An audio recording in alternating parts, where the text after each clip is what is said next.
So yun guys, nandito po tayo at makikita nyo po ang aking code sa ginawa kong application. So yun, Flutter.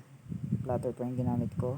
Then makikita nyo po yung welcome page, dashboard, profile, login, sign up page, schedule, announcement, achievement. So yun yung nilalaman ng first na code. So dako naman tayo sa welcome page. Makikita nyo po dito yung asset, background logo. Siyempre dyan din po yung logo remove, pero yan yung nasa unang page, nasa una na yung logo ng Kayasan. Ganun. So makikita nyo po yung barangay ng Kayasan, get started, then yan po yung next na page. So, magkakaiwalay po silang page. Makikita nyo rin po dito yung login page. So makikita nyo email, username and password are required. Yan po yung pag hindi po tama yung password nyo, ay wala po kayo nilagay, hindi po kayo makakapasok sa application na yun. So yun, ito po yung recommend, yung final 1 2 3.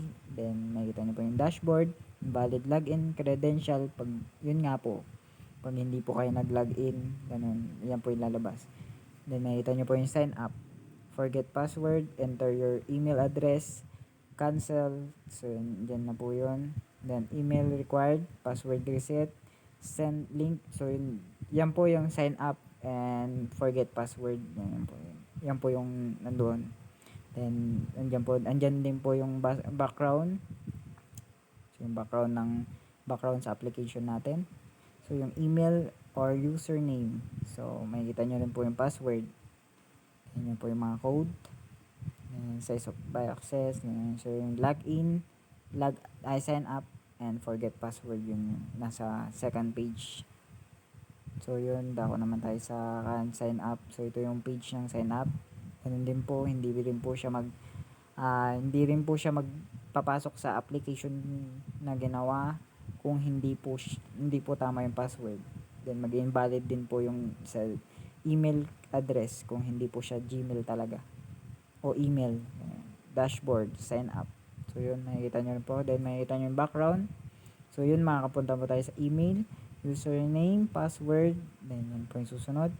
Then dako naman po tayo sa announcement page. So makikita nyo announcement. Then makikita nyo po yung background color nya. Yun, decoration. Then yung navigator, logo. So yun yung kanya background nya yan. So makikita nyo dito yung mga announcement na nakalagay doon sa application. Dito nyo po siya makikita. Then scroll lang po natin yan pababa. Then dadako naman tayo sa schedule. Ganun din po, makikita nyo po yung mga nakalagay doon na schedule. Dito nyo po siya makikita. Magkakahiwalay po sila. Then yun nga, yung schedule. Then ganun din, background, wala naman pinagkaiba. Ganun din, navigator din, kasi pareho rin naman ng kulay. So yun, sa achievement, ganun din po. Makikita nyo rin po dito yung achievement, yung image nya. Then yun nga, makikita nyo rin dito yung mga nakasulat doon o yung mga achievement na nakasulat doon. So dako naman tayo sa dashboard. So makikita nyo yung dashboard, asset, profile picture, ganun, Josh yung pangalan ko po. Then yun nga po yung profile, home, logout.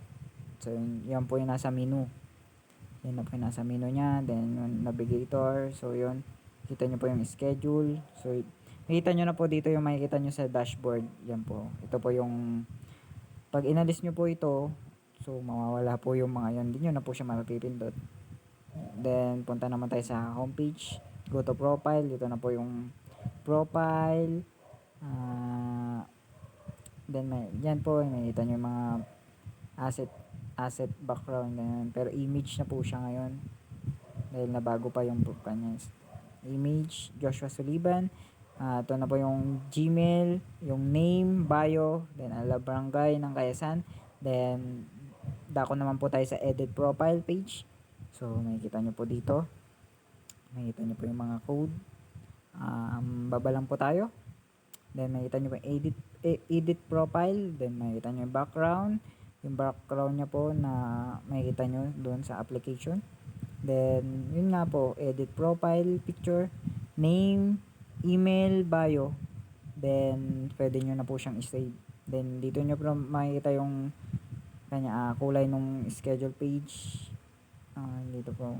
Dito rin po nakalagay yung announcement page and achievement page. So, yun lang guys. Yun lang po. Maraming salamat po sa panonood. Thank you po.